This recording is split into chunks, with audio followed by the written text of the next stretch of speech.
所观众朋友来看国际新闻，讲到这以哈冲突连带影响到美国大学的校园内面，有真侪这反犹太言论和活动。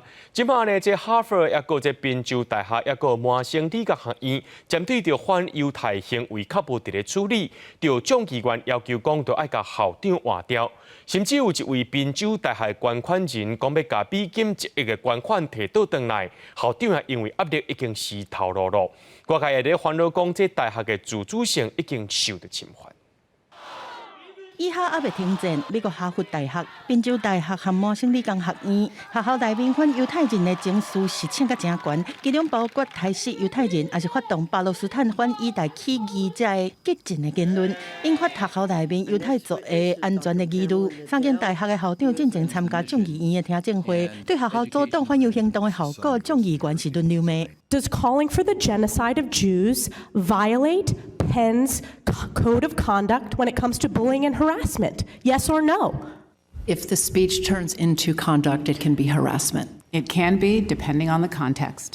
唔愿意正面去回应众议员的问题，是引起外界强烈的批评。74个联邦众议员特别是发出联名批，要求甲3个校长解职。各关系互宾大的人是呛声讲，要甲捐的1亿美金摕转来。宾大的校长麦吉尔和董事会主席伯克，隔一天就宣布家己请辞。哈佛的校长盖伊嘛，因为无法度更加强烈来谴责学校反犹暴力的威胁，甲大家会师咧。但麻省理工是挺校长的做法。Speech that targets individuals, or again, as we've heard, incites violence on our campus, or crosses the line, these cross the line into harassment. This is taken very, very seriously. 综合外国媒体报道，美国众议院嘛有可能对其他的大学开始调查。